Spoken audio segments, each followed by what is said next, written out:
Well, hi, Ken. I am cool. So in case people are wondering why I'm looking to the side, that's where my chat is. I haven't found a better way to do my video talks than just have a separate laptop uh like this. But I guess I'll go ahead and get started. Can show up. I really like for these to be interactive, and in fact, if you disagree with me, just say your whole other opinion in the chat, please. I would love that. So hi everyone, thanks for coming. I guess it's all of my friends right now.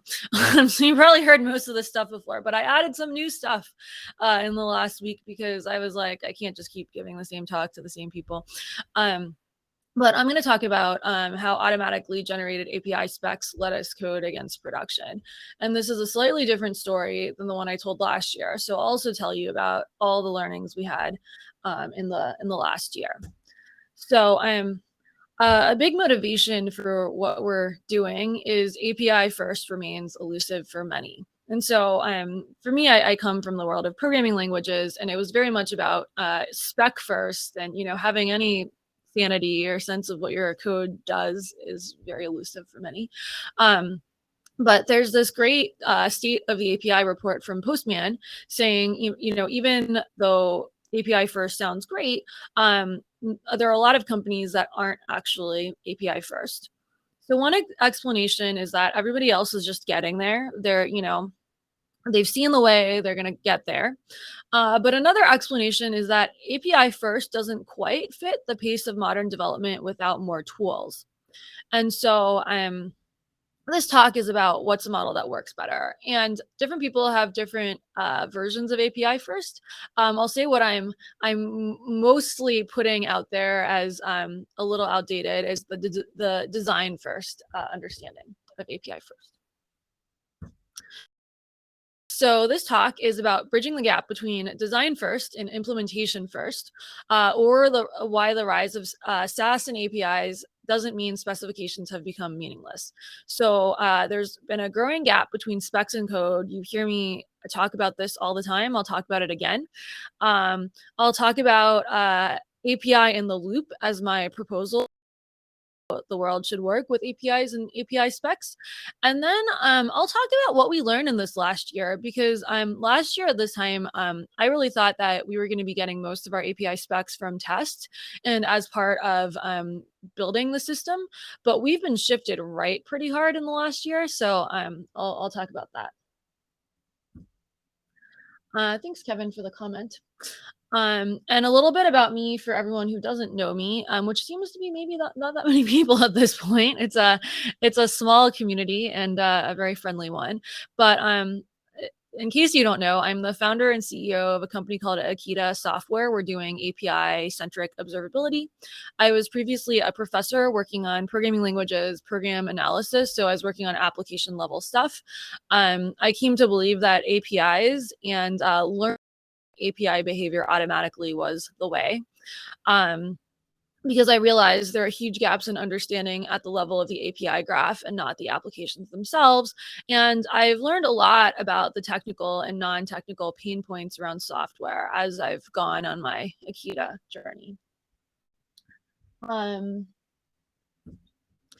So yeah, great discussion. Thank you guys. This is awesome. So I'll start by talking about the growing gap between specs and code, which it seems like Anant will also touch on tomorrow. So there's this tension that I've been seeing more and more, which is that modern software is this organically evolving rainforest. So you have, on one hand, service-oriented, API-oriented development makes it possible to add and remove functionality as individual teams find appropriate. This is awesome. This is making things way faster. But it comes at some cost. So there's no central authority to consult, no tech figure or someone who signs off on all the services. And each service can now accommodate who shows up. But what this means is that services are just coming in and out of the whole system. There might be legacy services, as Anant brought up, that no one knows about. And it's just this kind of wild, organically evolving system where if you required everyone to, register with a gateway and do all this other stuff, document themselves, it kind of slows down the pace of this rapid, organically evolving iteration. But now you don't really know what's going on anymore. And also, APIs often do need to be planned gardens. So developers need to know how to call an API and what behavior to expect.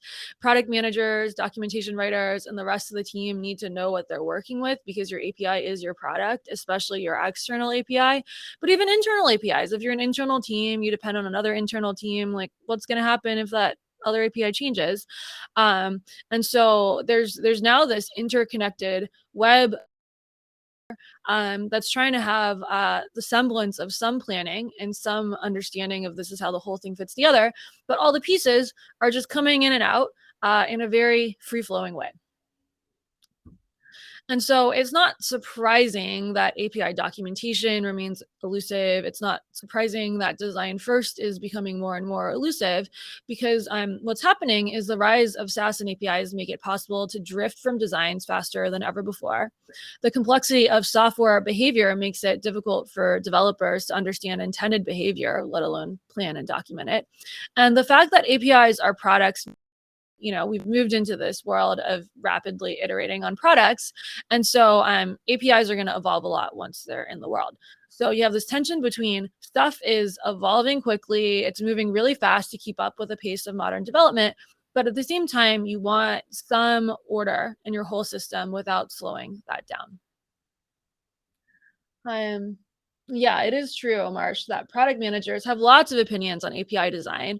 I worked with one who, his entire job was a couple of API calls and how to optimize them for the users. It's a very PM kind of task. And so if you saw my talk last year, I was like, all right, guys, we have a solution. It's API specs have been with us all along, and we've thought of them as specifications. What if we just use them to capture behavior as well? And so there are already some API specs in our systems. API protocols were already designed to be human readable, human editable. There aren't that many API protocols, so we don't have to deal with that many. And so what if we could learn API specs to capture implementation behavior? So last year I came to the API specs conference and I was like, all right, guys, we've been doing this for a few months now. It seems to be working pretty well. And I think this is the way. And so we've learned a lot since then. I still think this generally is the way to go, but we have a lot more learnings that I'll talk about in the back half of this talk. And oh, there's some good banter. Keep it up, guys. And so since my ASD talk last year, at my company Akita, automatic API spec generation across test, staging, and production. Initially, we thought, this is going to be great. Everyone wants to know what their API does before they run their systems. This has been a lot harder than we thought. We've been getting shifted right when we were, initially preaching this shift left. What we learned is we just got to meet people where the API traffic is. We learned a lot about how people want to interact with API specs. So initially, we just threw up a redoc widget, and we were like, all right, guys, we've learned your API spec. Here it is. And people were like, we don't. What are we going to do with that? We also learned a lot about how people want to track API behavior over time. And so initially when people, last year, what I demoed was we were like, all right, we're going to learn a spec. We're going to diff against another spec. And we learned it's way more complicated than that. And so I'll also get into that in the second part of the talk. So if you've already seen this talk last year, don't worry, I've added some parts. No. Please keep answering. I really like it. Yeah. So I'll section just give a quick demo of what we're doing at Akita, and then I'll talk about what we learned about where people want to understand their API behavior. So The proposal to go from API first to API in the loop is I think designing an API upfront is still a great idea for anyone who has the time and wherewithal to do it. Usually deviate from the design, so the spec should capture that.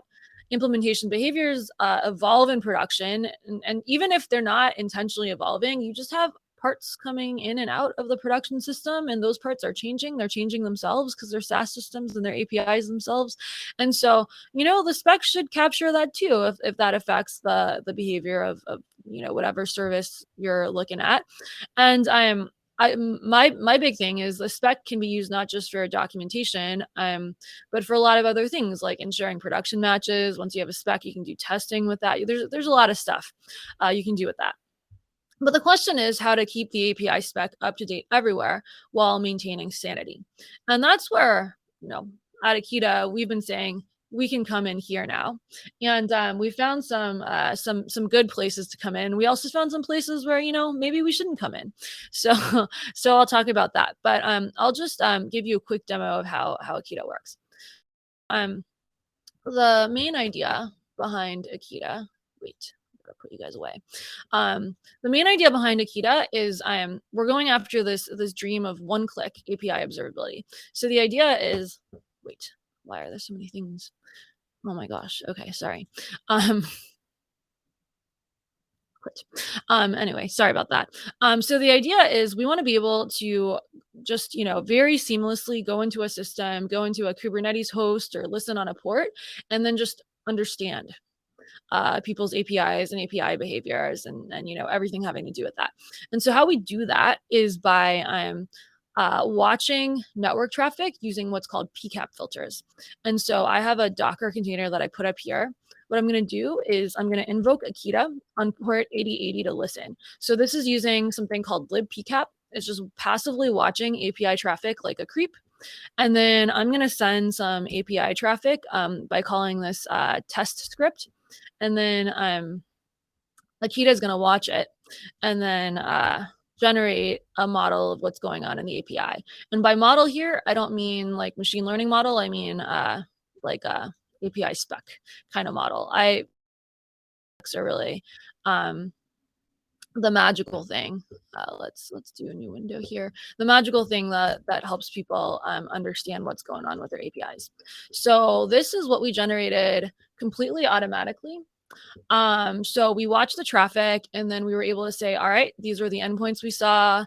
These are the you can edit the path args if you want. We inferred some data types, and so you can filter on this, and then you can include things, you can exclude things, you can download this as a YAML file, you can export a view over this as JSON, you have get, you have post, and then we realized these API specs are actually changing a lot over time, so we're adding timeline views over the whole thing. So now I'll go back to the talk.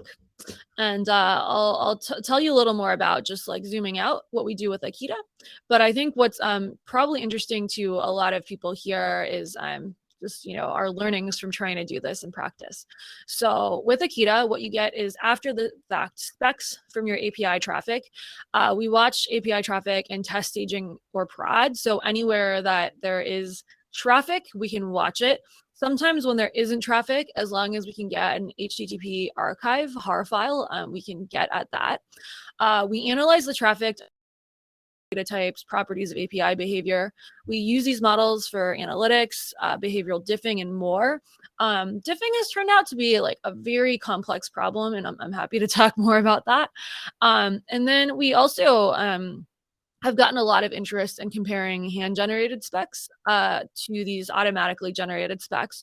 Although I will say what we found is handwritten specs are often cover such a small portion of the full API behavior that we need to build more product if we're going to support this use case well.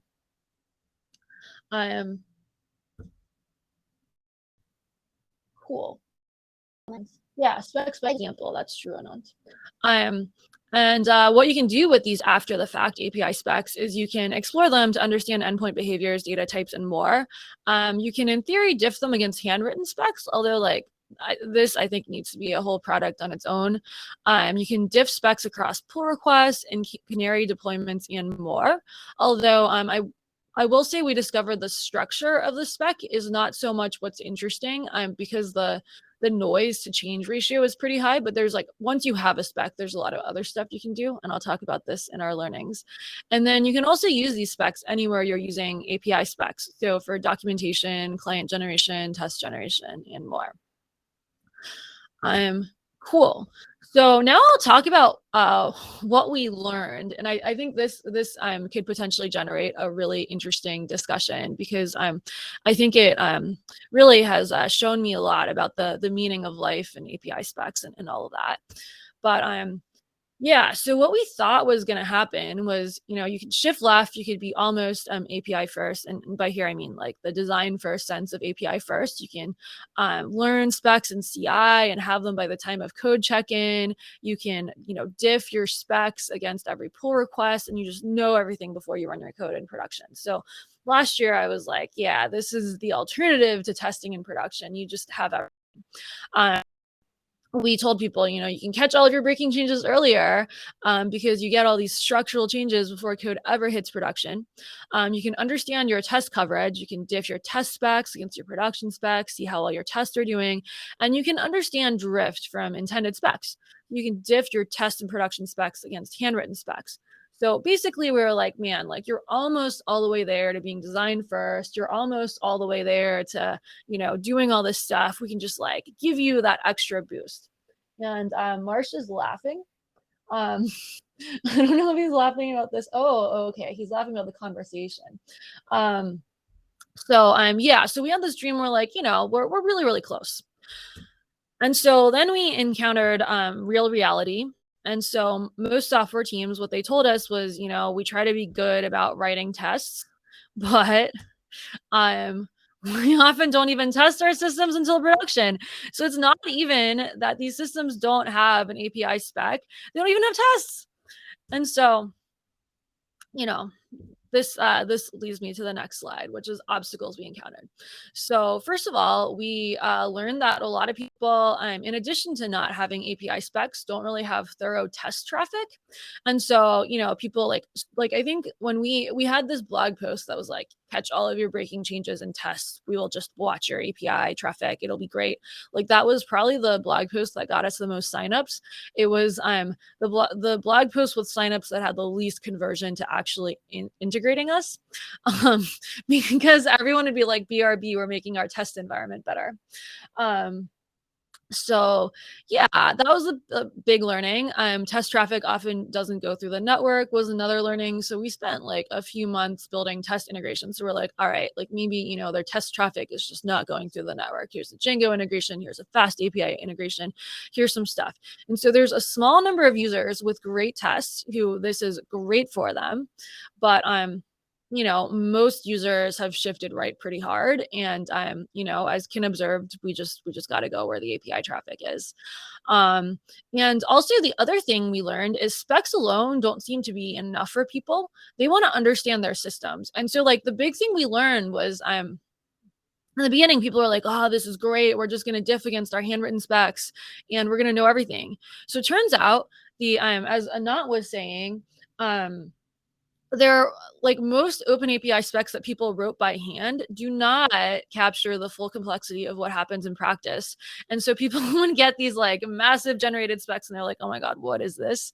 And how is it so different than my handwritten spec? And so I think that like the big learning and the big developer experience challenge for us was like, once we were automatically watching traffic for all this stuff, like the things that people were getting from us, they no longer wanted to look at. And so we had to come up with ways to like give digestible forms of that information. And then the other thing was we were like, oh yeah, once you have a spec, like very stable, like maybe even if you're running in staging or prod, like just run it over a 24-hour period, it should be stable. No. So like anything in like test staging, even prod, like diffing on structural stuff, like what we found was like pretty noisy because stuff doesn't always show up in the traffic. And so like other things that are more statistical outside of the structure of the spec was like way more interesting to people. Yeah, I really like Kim's suggestion, reality versus my utopian design first world. Yeah, I mean, this was we even were like, we've stopped embracing design first. We're just assuming people have like general practices that we were taught in school. No. Like what I've been saying about the reality of reality is even more real than I thought. And so yeah, been blowing us because our mantra has just been, look, go where the API traffic is, go where the developers are. And so we've shifted really hard. Most of the traffic is in staging or prod. So that's kind of where we've been ending up. We realized people because they can't understand their specs, they need like things to look at in addition to their specs. And so I've talked with Aliana and Zana a bunch about this, but we both really believe that specs provide this backbone for understanding the entire rest of your system. But like there needs to be other stuff, is what we learned.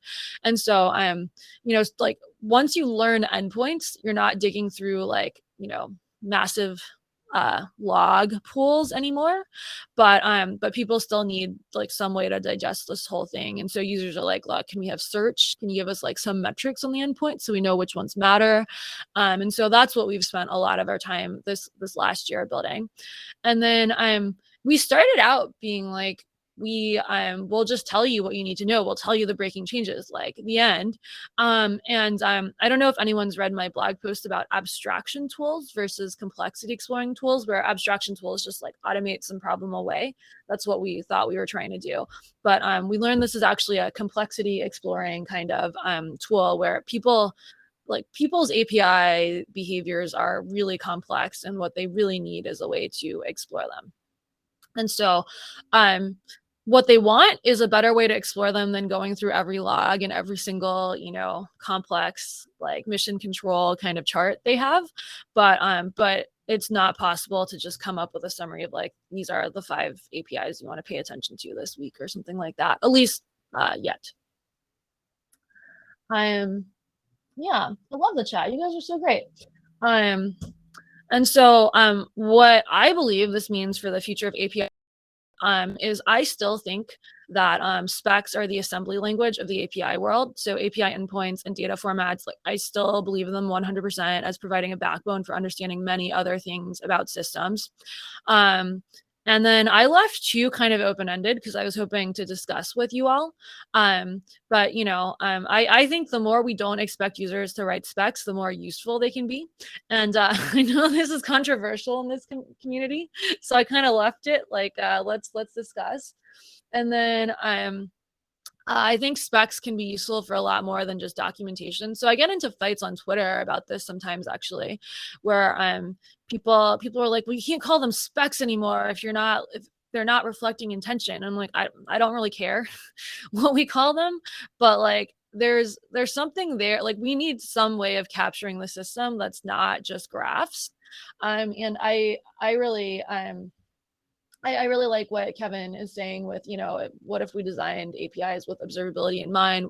And, my follow-up question is, what if we designed APIs in mind with like enhancing them later with other behavioral things, which actually like API protocols are great at supporting because you can always put metadata into there.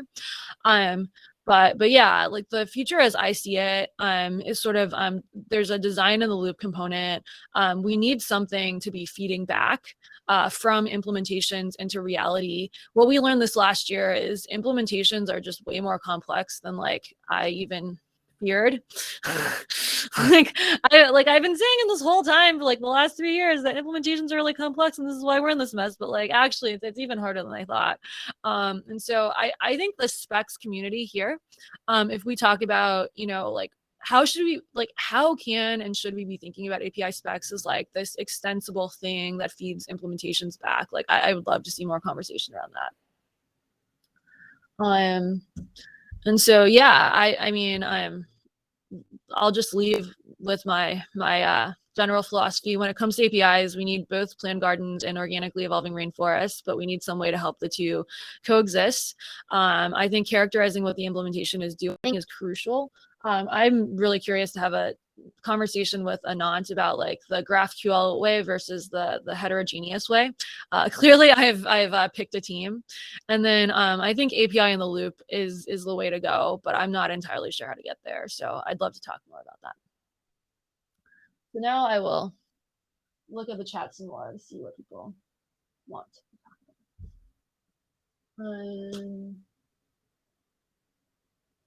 Cool. So Kevin says, how do organizations bridge the gap between upfront design governance and after the fact observed behavior? How do we get DevOps folks to have a seat at the table to facilitate that loop? Oh my gosh, Kevin, thank you for asking this question, because like I don't think that this loop is being closed right now, and I think it should be. And so like someone observed what we were trying to do as bringing dev more into DevOps. I also think of it as bringing design all the way up into DevOps if we can close this loop somehow. But right now, someone designs the system, and then maybe the same someone builds the system, but often it's a different someone that runs the system, and everyone is just trying to get their parts to work. And I am curious to hear from you how organizations are bridging this gap. I haven't really seen it get bridged. So yeah, great question. Quinn says, are API specifications just for technical folks, or should business users care about them too? Kim, that's a really interesting question, because I think that API specs have been thought of as something for. I've actually thought of them as more for business folks, because they're your contract with your users, they're your product, and they haven't really been as much of a tool for technical folks as I think they could be. Because I'm like, well, why wouldn't you want one? Once you have an API spec, you can do testing, you can do client generation, you can do all this stuff, you can catch your changes. And I think that if you can somehow bridge these automatically learned specs with what people actually write, which I think we're a little ways from for the reasons I discussed, like you can like have better communication there. And then Dan says, can you give a brief recap of what API in the loop is? Yeah, so Dan, I brought up API first, especially design first. API first is something that I think is a little outdated. And so what I proposed is if you can just learn APIs from behavior, then you can update your API spec as you go. And that's really what I mean by API in the loop. Cool. So many more questions. This is great.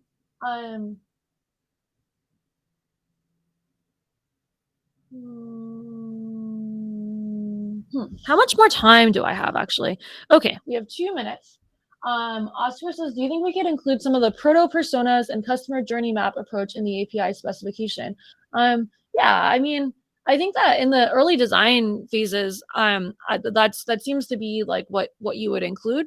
In the later phases for the learned API specs, I do feel like if there's some way to specify this is what we care about with the API specs, and this is what we should be learning, that could also improve. Because like I said, like our problem has been like there's this like tiny handwritten spec, and then we look at behavior and it's like rah. Like okay, users, like we think this is the one you cared about and this is the one you didn't. So if we actually knew kind of what people had in mind when they were making the API, we could call out what they care about a little bit better. Okay, cool. Hey, James. Well, this is a great chat. I will have to go back through it, because I learned today that if I have a chat to the side, it's actually really hard to keep up with the whole thing if I'm giving a whole talk at the same time. But please talk to me. This is a discussion I would love to keep having. I love talking to people from this community. I tweeted this morning from the Akita account that I really like how the API specs community is super intentional, and there's standardization, and there's a sense of we're going to do stuff together. And so I feel like there's some stuff to do together about extending API specs. Thanks, everyone. See you at your talks.